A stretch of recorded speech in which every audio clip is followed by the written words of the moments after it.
मेरा नाम विपिन कुमार द्विवेदी है और मैं यूपीपीएससी 2019 में मेरा सिलेक्शन डिप्टी कलेक्टर के पद पे हुआ था। साथ ही यूपीएससी 2020 में मेरा सिलेक्शन आईआरएस आईटी पद पे भी हुआ है। मैं आज आप लोग के सामने यूपीपीएससी का जो एग्ज़ाम है उससे रिलेटेड जो स्ट्रेटजी है वो शेयर करूँगा और क्या स्ट्रेटजी मेरी रही इस एग्ज़ाम के लिए, जिससे कि मुझे सफलता मिली थी 2019 के एग्ज़ाम में। यूपीपीएससी में 2019 का जो एग्ज़ाम था वो मेरा थर्ड अटेम्प्ट था। यूपीपीएससी में 2017 में मैंने पहला अटेम्प्ट दिया था, तब मैंने इंटरव्यू दिया था। सेकंड में मेरा प्रीलिम्स नहीं होता, थर्ड में मेरा फाइनल सिलेक्शन हुआ था। 2020 में भी मेरा सिलेक्शन हुआ था, बट मैंने इंटरव्यू नहीं दिया था क्योंकि ऑलरेडी सिलेक्शन हो चुका था 19 में। देखिए, यूपीपीएससी का जो एग्ज़ाम है वो आफ्टर 2018 लगभग वैसा ही हो गया है जिस पीएससी का था। पहले यूपीपीएससी और यूपीएससी में काफ़ी डिफरेंस हुआ करता था, स्पेशली मेंस में तो बहुत डिफरेंस था, बट अभी मेंस पूरी तरीके से वैसे ही है जैसे यूपीएससी का है, बस थोड़ा बड़ा अंतर है, वो बहुत नहीं कह सकते, बट यूपीएससी ही जैसा प्रिपरेशन अभी ज़रूरत होती है यूपीपीएससी के मेंस के लिए। अगर हम बात करें यूपीपीएससी के प्रीलिम्स की तो इसकी स्ट्रेटजी थोड़ी सी डिफरेंस होती है यूपीएससी से। सबसे पहले तो जो बेसिक्स हैं हमारे, चाहे वो पॉलिटी हो या फिर इकोनॉमी हो, हिस्ट्री हो, ज्योग्राफी हो, आर्ट एंड कल्चर हो, वो जो बेसिक बुक्स है उसी से करनी होती है। जैसे बेसिक बुक में बुक लिस्ट पे मैं नहीं जाऊंगा क्योंकि फिर वो लंबा टाइम लेगा, और बुक लिस्ट हर जगह पे है, चाहे वो यूट्यूब है या फिर गूगल है, हर जगह सब पे, यूट्यूब पे, गूगल पे, हर जगह बुक लिस्ट है। और बुक लिस्ट में भी देखें, जैसे पॉलिटी के लिए लक्ष्मीकांत पढ़ी जाती है, हिस्ट्री के लिए स्पेक्ट्रम पढ़ा जाता है, एंशिएंट हिस्ट्री के लिए आर.एस. शर्मा की बुक पढ़ी जाती है, मॉडर्न हिस्ट्री के लिए सतीश चंद्रा की एनसीईआरटी आती पढ़ी जाती है। तो बुक्स की लिस्ट आप कहीं भी जाएंगे हर जगह है और वही बुक सब पढ़ते हैं। तो हमें पहले तो बेसिक बुक से अपना जो बेसिक है उसको कंप्लीट करना है। आफ्टर दैट यूपीपीएससी में कुछ फैक्चुअल इंफॉर्मेशन ज़्यादा पूछी जाती है, खासकर प्रीलिम्स में। तो उसके लिए हमें करना ये है कि यूपीपीएससी के एटलीस्ट लास्ट 10 ईयर के आपको पेपर देखने होंगे, प्रीवियस ईयर के जो उनके पेपर हैं पिछले 10 सालों को, उसको अच्छे से करना है। कोशिश करना है कि आपको सारे क्वेश्चन उसके तैयार करने हैं, क्योंकि वो बहुत रिपीट करते हैं क्वेश्चन को, कि वे कभी प्रीवियस ईयर के क्वेश्चन का वो ऑप्शन बना देंगे, ऑप्शन को क्वेश्चन बना देंगे। तो मतलब हमें एक बार पूरे तरीके से जो लास्ट 10 ईयर के पेपर हैं उनको अच्छे से करना होगा। साथ ही जैसे ल्यूसेंट जो आती है हमारी, वो काफ़ी हेल्पफुल है यूपीपीएससी में फैक्चुअल इंफॉर्मेशन के लिए, तो हमें उस थोड़ा सा ल्यूसेंट पे भी ध्यान देना है। साथ ही जो मैप है, खासकर इंडिया का और वर्ल्ड का फिजिकल मैप, वो अच्छे से तैयार करना है, क्योंकि यूपीपीएससी थोड़ा फैक्चुअल इंफॉर्मेशन मैप से रिलेटेड वो हर साल पूछते हैं। और प्रीलिम्स में जो यूपीपीएससी में करंट है उसके लिए मैं तो ये कहूँगा कि पूरे साल की करंट पढ़ने की बजाय लास्ट में कई कोचिंग वाले छोटे छोटे कंपाइलेशन लेके आते हैं, जैसे मार्केट में ई दृष्टि के नाम से भी आती है या घटनासार के नाम से भी आती है, ये काफ़ी हेल्पफुल हैं, तो उनकी मदद ली जा सकती है। और उससे क्वेश्चन हार्डली जो करंट के आते हैं लगभग हो जाते हैं, जितने की प्रीलिम्स हमें पास करने की ज़रूरत है, क्योंकि प्रीलिम्स केवल पास करना है, हमें प्रीलिम्स में टॉप नहीं करना है, तो वहाँ से वो काम हो जाता है प्रीलिम्स का। तो प्रीलिम्स का यूपी का ये सीन है। थोड़ा सा सी साइड भी देखना चाहिए, जिनका अगर सी साइड थोड़ा दिक्कत है, क्योंकि अभी 2 सालों में ये बात आई है कि यूपीपीएससी में सी साइड को लेके काफ़ी समस्या आ रही है। कई लोग सी साइड में फेल हो जा रहे हैं, क्योंकि यहाँ पे जो एक कम्युनिकेशन वाला पार्ट आता है वो थोड़ा डिफिकल्ट होता है। तो एक बार लास्ट ईयर के पेपर को ही देखिए, किसी भी बुक से कम्युनिकेशन वाला पार्ट कर लें, रीजनिंग मैथमेटिक्स थोड़ा बड़ा कर लें, जिससे कि आप सी सेट में पास हो जाएं, क्योंकि सी सेट में फिर अगर आप फेल हैं तो आपकी जीएस में कितना भी स्कोर लाएं आप फेल ही माने जाएंगे। तो ये तो हो गया हमारा प्रीलिम्स की। अगर हम बात करें तो ये शॉर्ट में मैंने आपको स्ट्रेटजी शेयर की। पर बात करता हूँ मेंस की। देखिए, मेंस अभी यूपी का जो मेंस है वो मोरलेस यूपीएससी जैसा ही है, और आपको काफ़ी मेहनत करनी पड़ेगी मेंस के लिए, क्योंकि मेंस के स्कोर से अब आपकी रैंक बनेगी और आपके रैंक से ही आपकी पोस्ट डिसाइड होगी। क्योंकि अभी यहाँ पे इंटरव्यू केवल 100 नंबर का रह गया, तो जो 1500 नंबर का मेरा अपना मेंस है वो बहुत इंपॉर्टेंट है।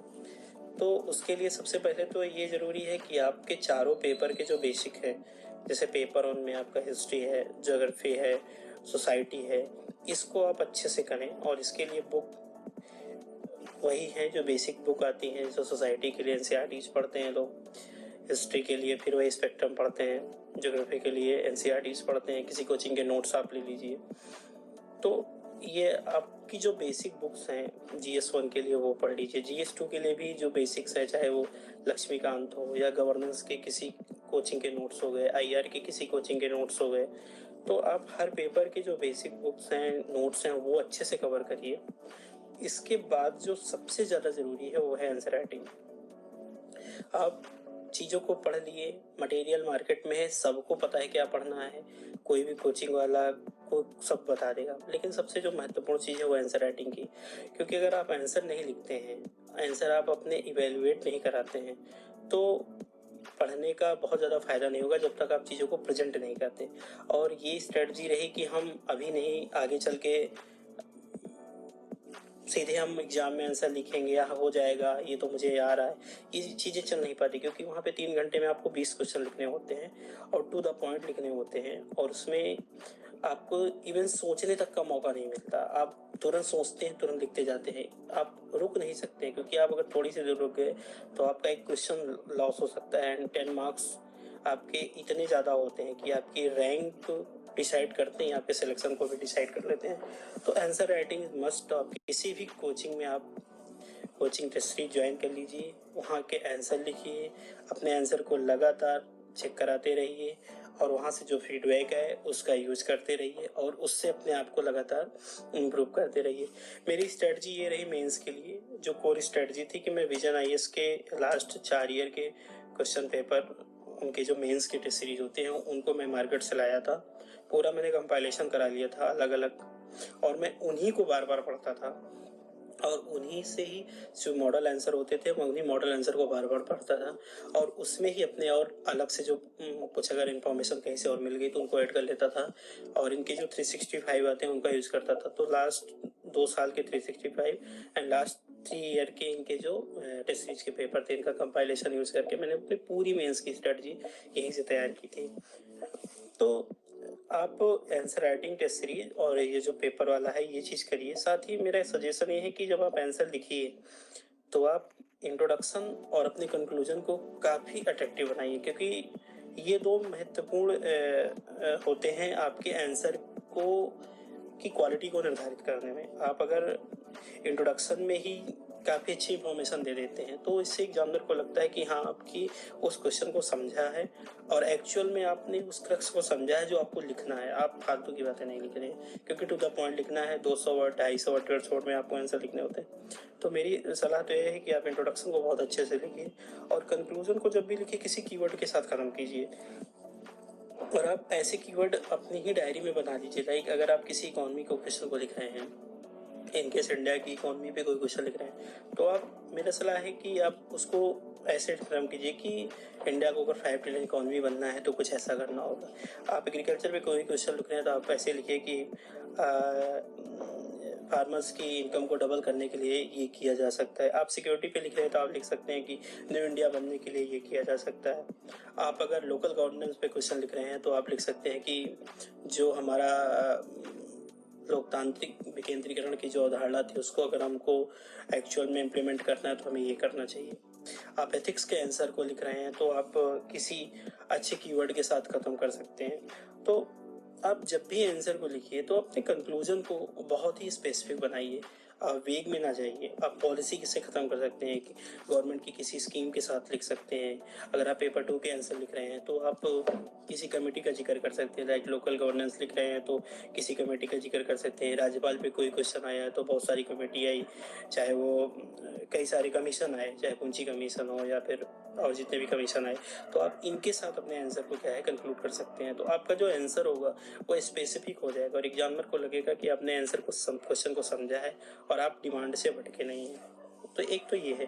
दूसरी बात यह है कि अभी अपने आंसर को आप, मेरी सलाह है कि टू द पॉइंट लिखिए, पॉइंट फॉर्म में लिखिए, पैरा फॉर्म में कम से कम लिखिए। ऐसा कोई यूनिवर्सल रूल नहीं है कि आप ऐसा लिखिए, बट मेरी सलाह है कि आप पॉइंट फॉर्म में लिखिए। और कोशिश करिए कि आप अपने क्वेश्चन में flow chart, maps, diagram, data, इन सब का यूज ज़्यादा से ज़्यादा करिए। जैसे आप अगर पेपर 1 का कोई क्वेश्चन लिख रहे हैं, खासकर हिस्ट्री, ज्योग्राफी, तो आप मैप बनाइए। ज्योग्राफी के तो क्वेश्चन में आपको मैप बनाना है, हिस्ट्री के क्वेश्चन में भी आप मैप बनाइए, मेरी सलाह है। मैं जीएस 1 में हमेशा मैप बनाता हूँ। आप कल्चर का कोई क्वेश्चन लिख रहे हैं तो आप उसमें मैप बनाइए। जैसे एग्जाम्पल इंडिया में अगर उन्होंने पूछा है कि टेम्पल आर्किटेक्चर की बात कर रहे हैं, तो आप इंडिया का मैप बना के दिखा सकते हैं कि कहाँ कहाँ नागरा शैली, कहाँ कहाँ मिश्रा, कहाँ कहाँ द्रविडियन। तो एक दो जो फेमस टेम्पल हैं आपके, चाहे वो खजुराहो है या फिर कैलाशनाथ है, तो आप दिखा सकते हैं कि यहाँ पे है। तो उससे क्या होता है ना कि थोड़ा सा एक क्वेश्चन आंसर हमारा अट्रैक्टिव भी बन जाता है और एग्जामिनर को लगता है कि आपको काफ़ी चीज़ें डिटेल में पता है। तो ये है। अब केवल मैप तक बात नहीं, अब आप जब आप पेपर 3 लिख रहे हैं तो आप इकोनॉमी पे काफ़ी फ्लो चार्ट बना सकते हैं कि अगर इंडिया में इन्वेस्टमेंट आता है तो कैसे एम्प्लॉयमेंट जनरेट होगा, एम्प्लॉयमेंट आएगा तो कैसे इनकम बढ़ेगी तो कैसे फूड सिक्योरिटी। तो आप ऐसे करके चीज़ों को लिंक करते जाएंगे तो एक फ्लो चार्ट बन जाएगा। ऐसे करके आप फ्लो चार्ट बना सकते हैं। और मेरी सलाह तो ये है कि आप हर पेपर में कोशिश करिए कि हर टॉपिक पे अपने कुछ flow chart, fact, data, committee, keyword खुद तैयार करिए। अपनी एक डायरी बना लीजिए और वो पेपर वाइज उसमें कुछ चीज़ें आप पहले से ही रख लीजिए और जब उन्हीं को बार बार रिवाइज करिए। जिससे ये होगा कि जब आप एग्जाम में जाएंगे तो आपको एट द पॉइंट चीज़ें नहीं सोचनी होगी, आप सीधे टू द पॉइंट वहीं पे सोचिए, आपको याद आएगा, क्लिक कर जाएगा, आप लिख देंगे। अदरवाइज आप डेटा, फैक्ट और मैप सोचने लगेंगे तो टाइम जाएगा। इन लास्ट में मैं ऐसे की बात कर लेता हूँ, खासकर यूपी में 3 ऐसे आते हैं लिखने को। तो मेरी आपको सलाह ये है कि आप जो ऐसे इशू बेस्ड हों उनको लिखिए, क्योंकि मैंने खुद नोटिस किया है कि इशू बेस्ड पे मार्क्स ज़्यादा आते हैं कंपैरिजन टू फिलोसफिकल ऐसे पे। तो आप इशू बेस्ड ऐसे पे अच्छे से अच्छी ज़्यादा से ज़्यादा डेटा डालिए, वहाँ भी फैक्ट का यूज़ करिए और कुछ अपने कोटेशन याद कर लीजिए, उन कोटेशन का यूज़ करते हुए अपने ऐसे को लिखिए। तो ये मेरी जो स्ट्रेटजी रही मेंस के लिए वो मैंने आपको शेयर किया। अब अभी चूंकि इस वीडियो को बहुत लंबा नहीं करना है तो मैं आगे और डिटेल स्ट्रेटजी के साथ आपके सामने आऊँगा और आपको मैं बताऊँगा कि आप मेंस में और क्या क्या चीज़ें कर सकते हैं जिससे आपके मार्क्स अच्छे आए। ठीक है, फिर अब मिलते हैं नेक्स्ट वीडियो में।